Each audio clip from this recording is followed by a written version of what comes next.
ایک نوجوان نے ایم اے کیا ہوا تھا، لیکن بے روزگاری سے تنگ ہو کر پڑھا لکھا ہونے کے باوجود اس نے سڑک کے کنارے چاول چھولے کی ریڑھی لگا لی۔ وہ دن بھر چاول چھولے بیچتا اور شام کو اپنی بوڑھی ماں اور چھوٹے بہن بھائیوں کے لیے کھانا لے کر جاتا۔ ایک دفعہ وہ نوجوان اپنی ریڑھی پر چھولے چاول بیچ رہا تھا۔ اس کے سامنے سے ایک بوڑھی کانپتے ہوئے جسم کے ساتھ ایک روڈ کے کنارے سے کراس کر کے دوسرے کنارے تک پہنچنے ہی والی تھی کہ ایک امیر زادہ اپنی گاڑی پر آیا اور اس کو ٹکر مارتا ہوا چلا گیا۔ اس نوجوان نے سمجھا کہ شاید بوڑھی نہیں بچے گی، کیونکہ پہلے بھی وہ بہت ضعیف تھی اور پھر اس کو بہت زیادہ چوٹیں لگی ہوئی تھیں، لیکن اس کی سانس ابھی باقی تھی، اور جب وہ نوجوان اس عورت کے قریب گیا تو ابھی زندہ تھی۔ چند محلے کے ساتھیوں کے ساتھ اس بوڑھی عورت کو ایک ہسپتال میں لے گیا، لیکن جب ہسپتال میں پہنچا تو بوڑھی کی حالت بہت خراب تھی۔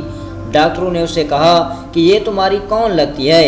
اس نے کہا، ڈاکٹر صاحب بس آپ یہ سمجھ لیں کہ یہ میری ماں ہے۔ ڈاکٹر صاحب نے کہا کہ اس بوڑھی کو اندرونی چوٹ لگی ہے جس کے لیے آپریشن کر کے اس کا علاج کرنا پڑے گا، لیکن اس کے لیے تمہیں 2 لاکھ کا بندوبست کرنا پڑے گا۔ یہ سن کر اس کے پیروں تلے زمین نکل گئی۔ اس نے سوچا کہ میں سارا دن چھولے چاول بیچتا ہوں اور مشکل سے 400-500 کماتا ہوں، اور ابھی اور اسی وقت 2 لاکھ سے کہاں کا بندوبست کروں گا؟ لیکن اس نے دل میں ٹھان لیا تھا کہ اس بوڑھی کی جان بچا کر رہوں گا، کیونکہ میں اپنے سامنے ایک عورت کو علاج کی وجہ سے مرتے ہوئے نہیں دیکھ سکتا۔ اور اس کے ذہن میں خیال آیا کہ میری بوڑھی ماں کے گھر میں میری بہن کے لیے جو کنگن رکھے ہوئے ہیں وہی بیچ کر اس کا علاج کرواتا ہوں۔ وہ دوڑتا ہوا اپنے گھر آیا اور اپنی ماں کو ساری صورتحال سے آگاہ کیا۔ اس نے بھی اسے کنگن دینے کے لیے رضامند ہو گئی، لیکن جب وہ کنگن بیچ کر ہسپتال میں پہنچا تو دیکھ کر اس کے رونگٹے کھڑے ہو گئے، کیونکہ اس نے بوڑھی کے کمرے میں ایک شہر کے نامور اور امیر آدمی کو اس کمرے میں بیٹھے دیکھا۔ اس نے اس نوجوان کو بڑبڑاتا ہوا دیکھ کر اس امیر آدمی نے اس سے کہا، تمہاری ماں کے علاج کے پیسے میں نے ڈاکٹر صاحب کے پاس جمع کروا دیے۔ آپ نے اپنی ماں کا بہت خیال رکھنا ہے، اگر کوئی ضرورت پڑے تو مجھے بتا دینا۔ اس کے بعد وہ نوجوان وہاں سے چلا گیا۔ یہ سن کر وہ نوجوان اسی وقت گھٹنے زمین پر ٹیک کر بیٹھ گیا اور اپنے اللہ سے دعا کی کہ اے میرے مالک، تو نے مجھے غریب جیسے بندے کی نیکی بھی قبول نہ کی۔ شاید میں تیرا اتنا گنہگار آدمی ہوں کہ تم نے میرے پیسوں سے اس کا علاج کرنے کو منظور نہ کیا۔ میں نے اپنی ماں کی پرانی نشانی کو بیچ کر میں نے اس کے علاج کے لیے پیسے جمع کیے، لیکن شاید میرے گناہ ہی اتنے ہیں کہ تم نے میرے ہاتھ کی نیکی کو قبول نہ کیا۔ یہ سب باتیں وہ کر رہا تھا اور گڑ گڑا کر رو رہا تھا کہ اتنی دیر میں پیچھے سے فیمیل ڈاکٹر نے اس کے کندھے پر ہاتھ رکھا اور اسے تسلی دیتے ہوئے کہا، اے نوجوان، تو غم نہ کرو، شاید اللہ تعالیٰ کو یہ منظور نہ تھا۔ اس کے بعد اس بوڑھی کا علاج ہو گیا اور وہ مکمل طور پر صحت یاب ہو گئی۔ تو اس نوجوان نے اس سے پوچھا کہ تمہارا گھر کہاں ہے اور تم کہاں رہتی ہو؟ تو اس نے بتایا، بیٹا ایک چھوٹی سی جھونپڑی میں رہتی ہوں، میرا اس دنیا میں اللہ کے سوا کوئی نہیں۔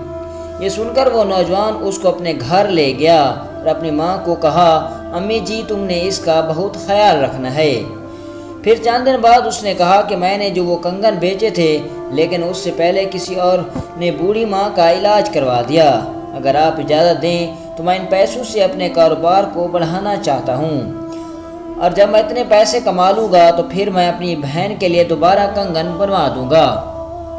اس نوجوان نے ان پیسوں سے کاروبار شروع کیا اور اس کا کاروبار دن دگنی رات چگنی ترقی کرتا گیا، اور ایک دن اس نے چاولوں کی ریڑھی سے لے کر ایک بہت بڑا ہوٹل بنا لیا۔ پھر اس نے اپنی بہن کے لیے ایک کی جگہ درجنوں کنگن بنوا لیے اور اپنے لیے ایک اچھا گھر بھی خرید لیا۔ ایک دن وہ نوجوان اپنے ہوٹل کا وزٹ کر رہا تھا کہ اسے ایک ایسی آواز سنائی دی۔ اسے محسوس ہوا کہ وہ یہ آواز پہلے کہیں سن چکا ہے۔ جب پیچھے اس نے مڑ کر دیکھا تو وہی ڈاکٹر جس نے اسے تسلی دیتے ہوئے کہا تھا کہ جو اللہ تعالیٰ کو منظور ہوتا ہے وہی ہوتا ہے، وہی بیٹھی ہوئی تھی۔ جب اس کے پاس گیا، ڈاکٹر نے اس سے پوچھا کہ تم یہاں کیسے آئے؟ اس نوجوان نے کہا، ڈاکٹر صاحب یہی میرا ہوٹل ہے اور میں ہی اس ہوٹل کا مالک ہوں۔ آپ نے ٹھیک کہا تھا کہ جو اللہ کو منظور ہوتا ہے وہی ہوتا ہے۔ شاید اس بوڑھی کو ہسپتال لانے کا ذریعہ اللہ تعالیٰ نے مجھے بنا دیا، اور اس کے علاج کے پیسے کا ذریعہ کسی اور کو بنا دیا، اور اس نیکی کے بدلے میں اللہ تعالیٰ نے مجھے اتنا بڑا انعام دے دیا کہ میں نے اتنا بڑا ہوٹل بنا لیا۔ دوستو، اس واقعے سے ہمیں ایک اخلاقی سبق ملتا ہے کہ اللہ تعالیٰ اس انسان کو نیکی کا ذریعہ بناتا ہے جو انسان دل سے نیکی کرنا چاہتا ہے، اور جو کام اللہ تعالیٰ کرنا چاہتا ہے وہی انسان کی بہتری چھپی ہوتی ہے۔ ہمیں کسی بھی نقصان کو دیکھ کر یہ نہیں کہنا چاہیے کہ میری تو قسمت خراب ہے، بلکہ ایسا بھی ہو سکتا ہے کہ اس میں ہمارے لیے بہتری بھی ہو سکتی ہے۔